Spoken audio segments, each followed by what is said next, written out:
On en parlait en début d'émission, l'école 2600 forme les futurs spécialistes de la cybersécurité. Présent depuis 2021 à Saint-Quentin-en-Yvelines, l'établissement connaît un fort succès, si bien que l'école devrait bientôt s'agrandir. Pour en parler, je suis aujourd'hui en compagnie de Guillaume Yvroux. Bonjour. Bonjour. Vous êtes donc directeur général adjoint de 2600. Tout à fait. Alors vous pouvez nous expliquer ce qu'est l'école 2600 ? Et effectivement, 2600, c'est avant tout un groupe qui rassemble deux entités. Une école qui forme des alternants, 100% en apprentissage, à la cybersécurité, sur un cursus de 3 ans, qui mène à un titre RNCP de niveau 7, donc qui est équivalent à un bac plus 5. Mais c'est aussi une deuxième entité, 2600 Online, qui forme à la cybersécurité en ligne, d'une façon un peu disruptive, dans la mesure où on fait de la certification de micro-compétences. Quels sont les débouchés de l'école ? Eh bien écoutez, on a deux publics différents. 2600 permet de couvrir un spectre qui est relativement large au profit de deux publics. L'école a pour vocation de former des jeunes qui ont déjà un bac plus 2 à la cybersécurité. On leur donne un panel de compétences qui est très vaste et qui couvre la totalité du spectre de la cybersécurité. La cybersécurité se conçoit dans nos plannings de formation vraiment comme un élément central dès le début du cursus.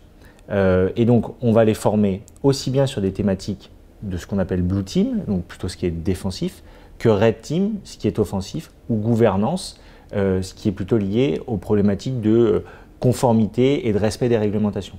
Si bien qu'à la sortie, en fait, un élève a vu un certain nombre d'éléments dans les trois thématiques, et ce qui lui permet de s'insérer correctement sur le marché de l'emploi, que ce soit pour du SOC, que ce soit pour du pentest, si des choses plus offensives, ou de l'audit, ou bien devenir assistant RSSI ou RSSI d'un groupe ou d'une entreprise. Combien d'élèves est-ce que vous formez chaque année ?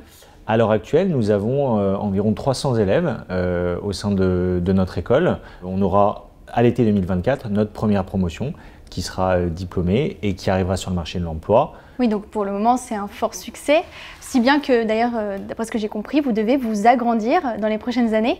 C'est tout à fait ça, effectivement. Nous aurons l'opportunité de nous agrandir très prochainement. Alors, je vous rassure, on est l'implantation, le campus 2600, l'implantation est forte au sein du territoire de Saint-Quentin-en-Yvelines, avec lequel nous avons des liens forts, aussi bien au niveau de l'écosystème qu'avec les différentes entreprises. Et effectivement, nous allons pouvoir nous agrandir, pas très loin d'ici, mais quasiment juste en face de notre établissement actuel, puisque nous serons présents dans l'actuel musée de la ville au niveau de la médiathèque. Ça va nous permettre de répondre aussi à une sollicitation forte, puisque nous avons été élus à la fin 2023 meilleure école cyber de France. À la Cyber Night. Exactement, à la Cyber Night organisée par Republic IT. Et effectivement, c'était une belle reconnaissance, mais aussi c'est une responsabilité. Nous avons de plus en plus de jeunes qui viennent frapper à notre porte avec cette volonté de participer et d'être formés dans un esprit d'excellence en matière de cyber.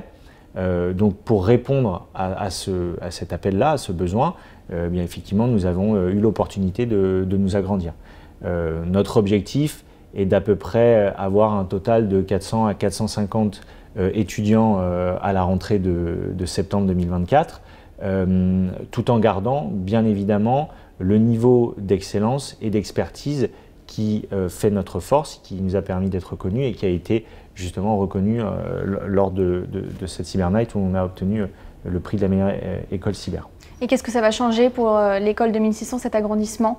Pas grand-chose ou au contraire, ça va ouvrir plus de portes ? Les nouveaux locaux vont nous permettre, et permettre bien évidemment aux étudiants, d'être un peu plus à l'aise pour suivre leurs cours, aussi pour réaliser les travaux de recherche et d'innovation qui font partie de leur cursus de la première à la dernière année. Et bien évidemment, ça va aussi nous permettre d'accueillir d'autres intervenants qui vont proposer d'autres thématiques en matière d'enseignement axés sur la cyber. Donc in fine, je veux dire, ça va être quelque chose de très bénéfique qui permettra à nos étudiants, aux intervenants extérieurs et aux experts qui se rassemblent à 2600 de pouvoir chacun exprimer leur talent et continuer à échanger et à grandir en termes de compétences. D'accord, donc plus d'élèves, d'autant plus que c'est un besoin aujourd'hui. On l'a vu ces dernières semaines, il y a beaucoup eu de cyberattaques. Elles se sont multipliées en France. Le 13 mars dernier, par exemple, France Travail avait été touché. 43 millions de personnes étaient potentiellement concernées.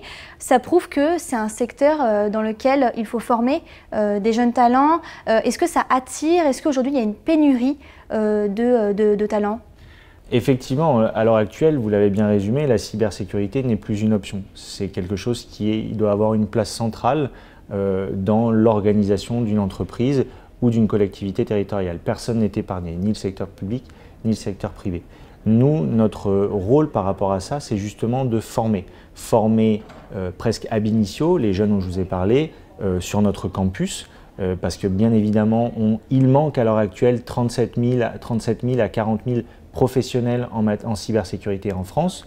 Donc, ce sont des professionnels qu'il faut former. Ça prend du temps pour former un bon professionnel et c'est le premier volet de notre action. Mais il y a aussi, et c'est le deuxième volet, tout ce qui va être la formation continue. Quand vous savez que la durée de vie d'une compétence cyber est à l'heure actuelle de 12 à 18 mois, vous avez une nécessité, même pour un professionnel qui est déjà entre guillemets aguerri et diplômé, de continuer à se former tout au long de la vie. Et c'est là qu'intervient notre plateforme de formation en ligne avec un programme qui se veut vraiment axé pour une formation au juste besoin et une certification de micro-compétences. 2600 a, on va dire, cet objectif un peu ambitieux de répondre sur le long terme avec de la formation en alternance et sur du court terme avec de la formation online au profit des entreprises. On essaye, notamment par des actions de journée porte ouverte, comme celle qu'on va mener à la fin de la semaine, samedi 23 mars, on essaye de faire connaître au plus grand monde la cybersécurité, ses débouchés, le spectre, le camailleux qui existe en matière de compétences. C'est aussi notre vocation que de transmettre ça aux jeunes pour qu'ils puissent être les acteurs de demain et les cyberdéfenseurs de demain. Alors, si on est intéressé par la cybersécurité, comment est-ce qu'on fait pour intégrer l'école 2600? Eh bien, le plus simple, c'est déjà de venir nous voir samedi. Vous pouvez vous inscrire sur notre site internet et vous serez bien évidemment les bienvenus pour des questions, pour une orientation particulière. Et sachez en tout cas qu'avec grand plaisir, on vous accueillera et on vous montrera ce que c'est que la cybersécurité à 2600. Eh bien, merci beaucoup. Avec plaisir. Et nous, on continue ce numéro avec ce reportage à l'Estaca où se déroulait le printemps de l'industrie. Regardez.